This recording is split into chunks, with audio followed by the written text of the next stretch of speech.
लोकसभा चुनाव परिणाम के बाद प्रदेश के वित्त मंत्री जेपी दलाल और भिवानी महेंद्रगढ़ लोकसभा क्षेत्र के नवनिर्वाचित सांसद चौधरी धर्मवीर सिंह भिवानी पहुंचे, जहां उन्होंने मंडल अध्यक्षों, पार्टी के पदाधिकारियों और कार्यकर्ताओं का पगड़ी पहनाकर गर्मजोशी के साथ स्वागत किया।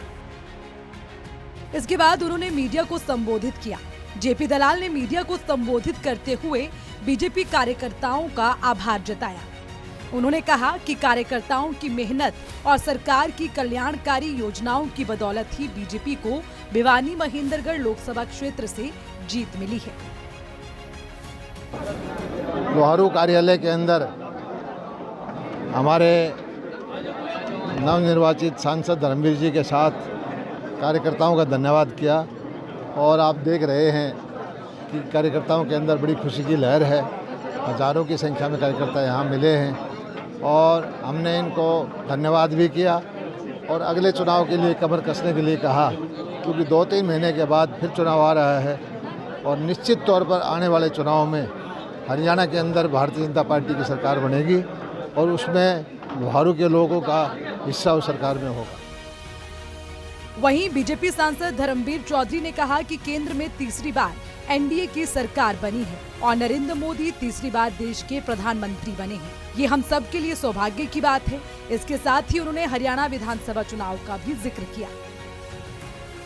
देश में तीसरी बार मोदी जी प्रधानमंत्री बने हैं और हमें सबसे बड़ा फायदा ये है कि केवल 5 लोकसभा की सीट हमने जीती हैं 5-10 में से, और हमें 3 वजारत मिली हैं, 3 मंत्री, माननीय मनोहर लाल जी, राव साहब और कृष्णपाल गुर्जर।